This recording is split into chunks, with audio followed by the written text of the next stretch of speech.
Good morning. I call this hearing to order.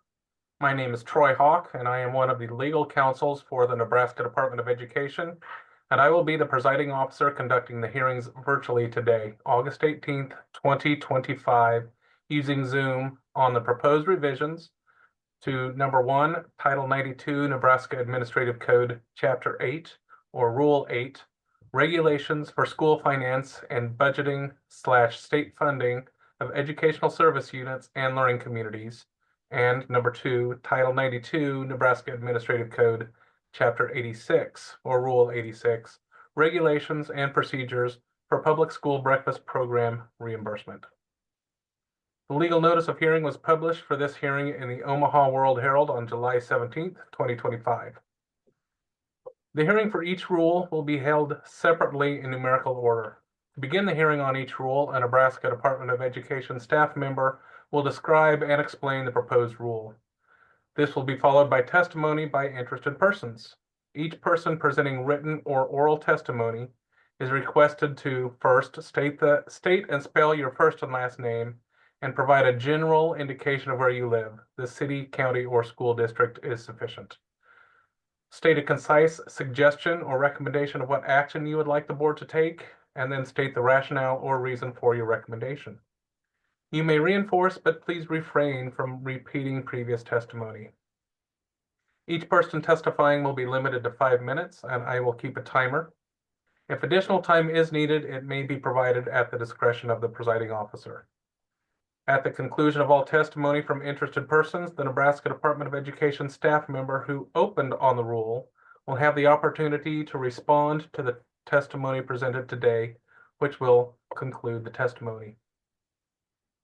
The testimony presented will be recorded, and the audio recording and the video recording will be made available to the State Board of Education and the public via YouTube at the time the State Board considers the adoption of this rule. All written testimony must be submitted to the hearing official prior to 5 p.m. today in order to be made part of the record of this hearing. The email for written comments is nde.rulehearing@nebraska.gov. That's nde.rulehearing@nebraska.gov. This email address may also be found on the department's website at www.education.ne.gov by following the Rules and Regulations link on the right side of the page to the Public Notices of Upcoming Rule Hearings page. At this time, we will begin the hearing on Rule 8, Regulations for School Finance and Budgeting/State Funding of Educational Service Units and Learning Communities, with Tammy Berry from the Nebraska Department of Education describing and explaining the proposed revisions. Tammy, you may begin. Well, thank you, Troy. As Troy said, my name is Tammy Berry, and it's spelled Tammybarry. I am also one of the legal counsels here at the Department of Education. And I am here to introduce the proposed revisions to Title 92, Nebraska Administrative Code, Chapter 8, Regulations for School Finance and Budgeting and State Funding of Educational Service Units and Learning Communities, otherwise known as Rule 8. The most recent revision to Rule 8, approved by the State Board of Education, became effective in December of 2016. The overall rule provides regulations regarding state aid and budgeting for school districts, educational service units, and learning communities. However, the rule is generally a restatement of the underlying statutes as the statutes existed in 2016 regarding state aid and budgeting for school districts, educational service units, and learning communities. Since that time, there have been many changes to the authorizing statutes, which are not reflected in the current rule. Furthermore, there has been a general request by the State Board of Education to avoid the restatement of statutes. Sorry, I lost my place. The accompanying draft of revisions to Rule 8 would retain provisions related to the approval of community action plans while eliminating the provisions that are not required to be in a rule and that also repeat statute without additional requirements or direction. The provisions related to the approval of community achievement plans are required pursuant to Nebraska Revised Statute 79-2122. Subsection 6 of that statute states the department shall adopt and promulgate rules and regulations establishing procedures for plan approval and technical assistance that allow for a preliminary review and recommendations from the department prior to submission for the final plan for approval by the state board. That such procedures shall also provide for an appeal process for plans that have been approved, which includes an opportunity to present evidence to the state board. The remaining provisions will continue to provide for reconsideration and appeal in the event a community achievement plan is rejected by the State Board of Education, and it directs the student achievement coordinator or the commissioner's designee to provide technical assistance upon request. Thank you for your time and attention to this matter, and I will be around for any response. Thank you, Tammy. At this time, I would like to open the floor for any testimony from the public. Seeing none, Tammy, is there anything you would like to add at this time? No, thank you. Okay, thank you. This closes the hearing on the proposed revisions to Rule 8. We will now begin the hearing on Rule 86, Regulations and Procedures for Public School Breakfast Program Reimbursement, with Katie Partsch from the Nebraska Department of Education, again describing and explaining the proposed revisions. Katie, whenever you're ready. Thank you, and good morning. I'm Katie Partsch, Director of the Child Nutrition Programs and Assistant Administrator for the Office of Coordinated Student Support Services at the Nebraska Department of Education. The NDE has drafted revised language for Title 92 Nebraska Administrative Code Rule 86, Regulations and Procedures for Public School Breakfast Program Reimbursement. The revision was conducted to address 3 policy issues in the rule's original language. These include changes in the monthly claim submission method used by public schools, language inconsistencies with the current reimbursement method for student meals served, and technical changes. For policy issue number 1, changes in the monthly claim submission method used by public schools, the NDE has updated its process to include a monthly claim process that has transitioned away from paper forms and now utilizes an electronic system for claiming.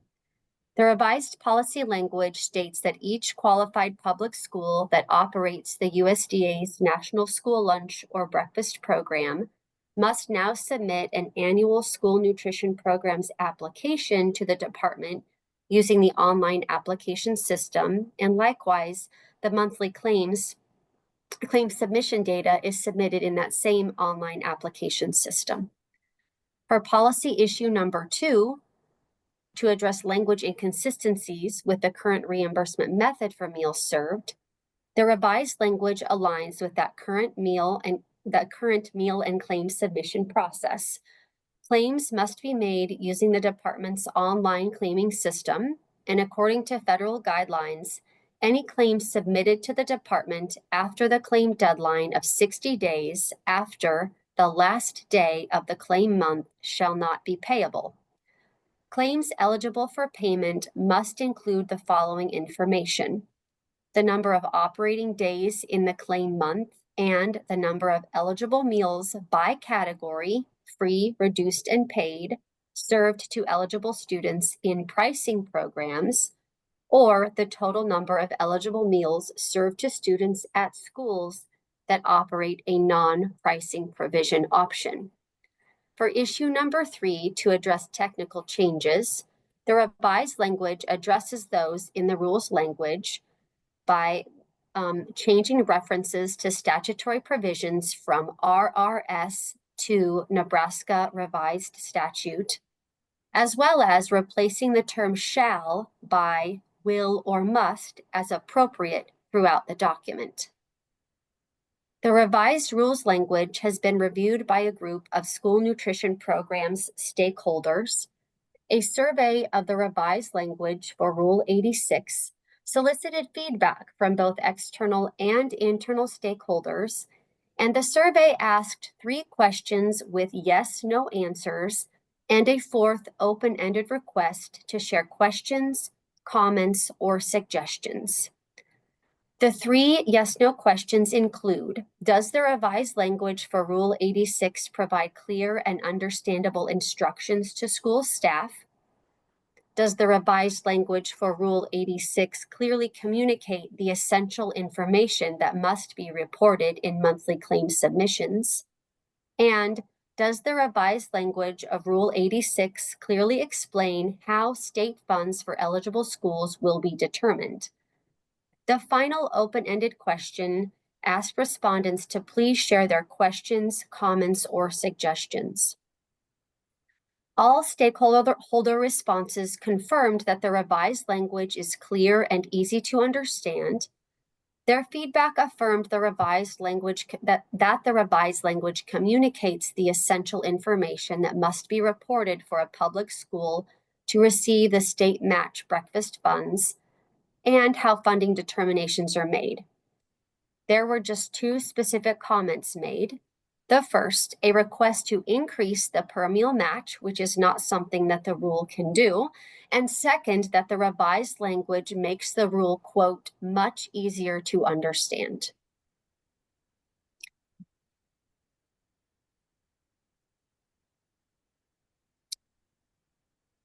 Does that conclude your testimony? That completes my testimony. Thank you. Thank you. At this time, I would ask if there is any testimony from the citizens or the public. Seeing none, Katie, are there any final comments you would like to make? No, thank you.